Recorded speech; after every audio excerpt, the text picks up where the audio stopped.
नमस्कार दोस्तों, JDS competition में आपका स्वागत है। आज हम क्लास 7 की एनसीईआरटी शुरू करेंगे और क्लास 7 की एनसीईआरटी में खंड का वायुमंडल, क्लास 7 खंड का वायुमंडल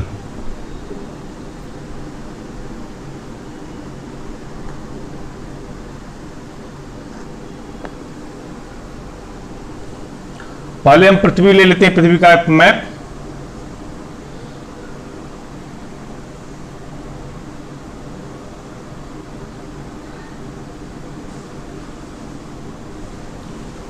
ये पृथ्वी है। पृथ्वी को हमने इसके पहले भी कोई लेक्चर आया था, उसमें हमने बताया पृथ्वी अपने चारों ओर छोटे छोटे गैसों के कण से, अणुओं से घिरी हुई है। ये आप देख सकते हैं।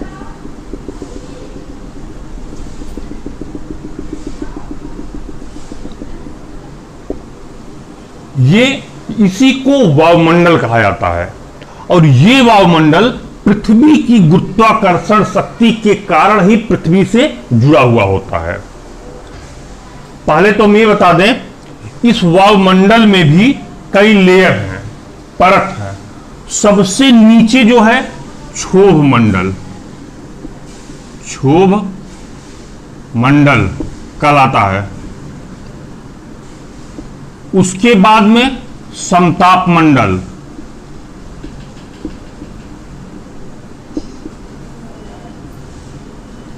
उसके बाद में मध्य मंडल,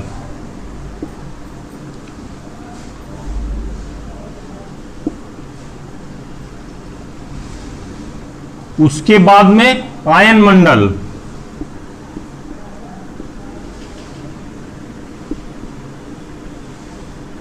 उसके बाद बहिर्मंडल।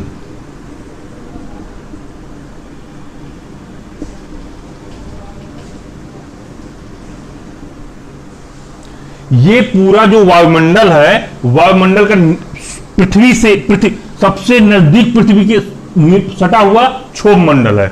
उसके जस्ट ऊपर जाएंगे 15 से 20 किलोमीटर, 10 से 15 किलोमीटर, 10 से 15 किलोमीटर, 10 से 15 किलोमीटर तक आपका ये क्षोभ मंडल पड़ता पृथ्वी से। और 15 से ऊपर जब जाएंगे 40 तक तो समताप मंडल पड़ता है। उसके बाद मध्य मंडल, फिर आयन मंडल, फिर बहिर्मंडल। कई बार ये क्वेश्चन आईएएस और पीसीएस में पूछा जा चुका है। अब हम आपको एक और खबर बताएं, जितनी मौसम संबंधी घटनाएं हैं, पानी बरसना, बिजली चमकना, जो भी मामला है, वो सारी घटनाएं क्षोभ मंडल में ही घटित होती हैं। समताप मंडल में क्या होता है? समताप मंडल में ओजोन पाई जाती है, ओजोन लेयर।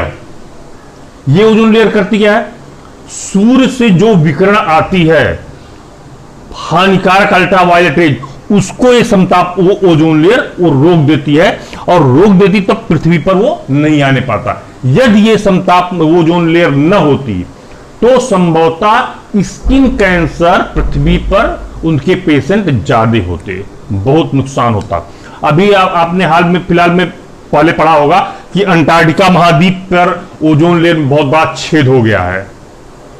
तो उससे जो अल्ट्रावायलेट रेज है, जो सूर्य की हानिकारक किरणें हैं, वो पृथ्वी पे आ जा रही हैं। लेकिन इस दौरान जो कोरोना पीरियड जो चला है, इसमें पॉल्यूशन बहुत ही कम हो गया है। और इस पॉल्यूशन कम होने की वजह से ये जो अंटार्कटिका में जो बड़ा सा छिद्र बना था, यानी छिद्र नहीं उसको कहते हैं, उसको जो कंसंट्रेशन है उसका ओजोन का, वो बिल्कुल डाइल्यूट हो चुका था। जितना चाहिए उतना नहीं, छिद्र नहीं कि जैसे एक होल बन गया, ऐसा नहीं है। वो जो कंसंट्रेशन है वहां पर ओजोन का, वो बिल्कुल डाइल्यूट हो गया था। अब ये जो कंसंट्रेशन पहले था उसी जैसा हो गया है। यानी पॉल्यूशन जो पृथ्वी पे हो रहा है, वो पॉल्यूशन ही मेन रिस्पॉन्सिबल है इस ओजोन लेयर को समाप्त करने का। ये आपका समताप मंडल हो गया, फिर मध्य मंडल, फिर आयन मंडल, फिर बहिर्मंडल। ये पूरा ऐसे क्रम से होता है। सूर्य की विकिरण जो आती है यहां पर पृथ्वी पर, उस विकिरण को पृथ्वी के से प्राप्त होने वाली और विकिरण की मात्रा को सूर्यताप बोलते हैं। सूर्य की तरफ आने वाली ये सूर्य से पृथ्वी की तरफ आने वाली ये विकिरण है।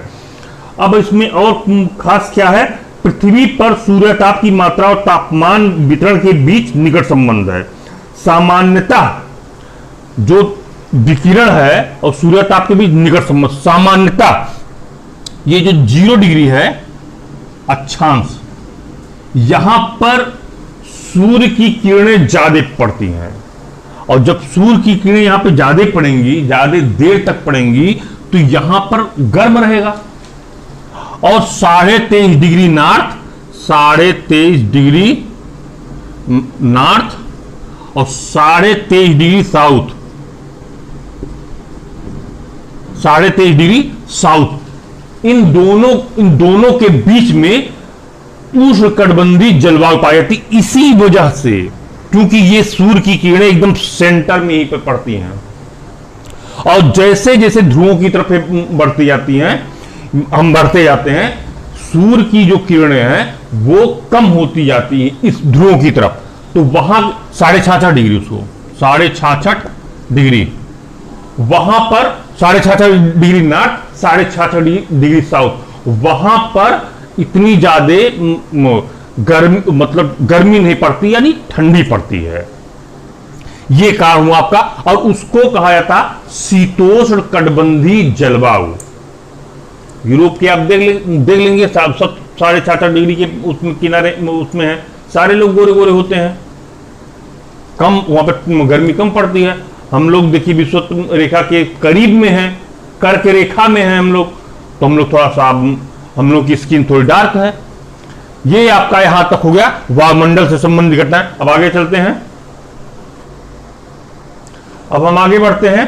गतिशील वायु यानी पवन, वायु को तो हमने देखा नहीं है, मतलब दिखलाई तो वायु पड़ती नहीं, लेकिन वर्ष भर कुछ ऐसी वायु है, हवा है, जो वर्ष भर चलती रहती है, उनको सनातन पवने कहा जाता है। और कुछ वायु सन्मार्गी पवने, पछुआ पवने, ध्रुवी पवने, ये सब पवन कहलाती हैं। ये सब अब हर अक्षांश में अलग अलग हैं। अब इसी में कुछ स्थानीय पवने भी होती हैं, जैसे भारत में गर्मियों के मौसम में लू चलता, बहुत तेज हवाएं चलती हैं, उसको हम लोग कहते हैं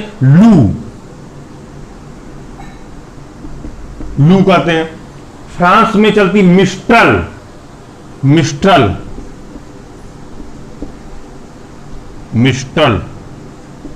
ये फ्रांस में चलती है। कई बार क्वेश्चन पूछा जा चुका लू और मिस्टर के बारे में। अब जो पवने हैं, रात्रि के समय में आप देखेंगे स्थल से समुद्र की तरफ, हम लोग तो लैंड में रह रहे हैं, स्थल से समुद्र की तरफ हवाएं चलती हैं। क्यों? समुद्र पर उस समय वायुमंडलीय दाब कम रहता है, इस कारण से उसको फुलफिल करने के लिए चलती हैं। और दिन में जस्ट इसका उल्टा होता है, दिन में समुद्र से स्थल की तरफ चलती हैं। वो सूर्य की किरणें आती हैं पृथ्वी पर और यहाँ की हवाओं को गर्म कर देती हैं, और गर्म हवाएं ऊपर उड़ जाती हैं, जिससे यहाँ पे वायुमंडलीय दबाव कम हो जाता है। और जब वायुमंडलीय दबाव कम हो गया तो समुद्र से स्थल की तरफ आई। ये आपका हो गया दिन और रात के समय हवाएं किस साइड में मूव करती है। जल, वायु में जल की मात्रा को जलवाष्प कहते हैं। वायु अपने उसमें जलवाष्प लिए रहती है, और उसी वायु में विद्यमान जलवाष्प की मात्रा को आर्द्रता भी कहते हैं। अब जब ये वायु जलवाष्प को लिए रहती है तो ऊपर जाते जाते कुछ बूंदें आपस में मिलती जुलती चली जाती हैं और बड़ी बूंदें बनने लगती हैं, और जब ऊपर चली जाती है तो इतनी भारी बूंदें हो जाती हैं कि वो खुद जहां पर भारी होती वहीं पर वर्षा करा देती हैं। इसी को कहते हैं वर्षा होना। और ऊपर चले जाती हैं तो उसमें हिमांक बिंदु से जब नीचे चली जाती हैं तो वो बर्फ के आकार की हो जाती हैं। जब बर्फ के आकार की होगी तो वहां पे तो टिकेंगी नहीं, अब वो जमीन पे गिरेंगी, तो वो जमीन पे आगे गिर गई तो उसको कहते हैं बर्फ गिरना, बर्फबारी होना। ये ऊपर हिल एरियाज में आप सुने होंगे, देखते भी होंगे। यहाँ पे ये हो गया जल की, तो गैस अवस्था में भी हो सकता है, वाष्प अवस्था में भी हो सकता है, ठोस अवस्था में भी हो सकता है। ये पूरा वायु में जल की मात्रा, वायु में जल का क्या रोल है, कैसे बादल बनते हैं, कैसे ओला पड़ता है, कैसे तुषार पड़ता है, ये पूरा यहां पर क्लियर हुआ। अब आगे चलते हैं। जैसे रात, इन सब का एक मेजरमेंट, तापमान जैसे कैसे नापा जाता, तापमान के लिए हम लोग तो थर्मामीटर का इस्तेमाल करते हैं। जैसे बहुत तेज धूप है, हमने कैसे पता लगाया, तो थर्मामीटर एक यंत्र आता है, उसके द्वारा हमने माप लिया। और एक आर्द्रता कैसे नापते हैं, उसके लिए हाइग्रोमीटर आता है, आर्द्रता मापी यंत्र हो गया। और 2-3 प्रकार के ऐसे यंत्र, प्राचीन काल में क्या होता था, दिशा सूचक यंत्र होता था।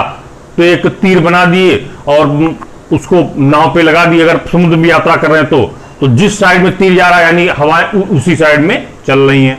ये सब प्राचीन काल की बातें हैं। और इसमें कुछ नहीं है, स्थानीय मौसम और आकाश है। आकाश के बारे में आप जानते हैं कि रात में तारों का समूह होता है, उसको तारा मंडल हम लोग कहते हैं। एक ध्रुव तारा होता है जो कि प्राय उत्तर की दिशा में निकलता है, जो कि सप्तर्षि मंडल का एक सदस्य है। यहां तक आज आपका वायुमंडल कंप्लीट हुआ, जो पूरा खंड था, छोटा छोटा करके चैप्टर दिया हुआ था, पूरा करके हमने कंप्लीट किया। आज का लेक्चर यहीं तक, कल फिर हम नेक्स्ट खंड की तरफ बढ़ेंगे। नमस्कार, धन्यवाद।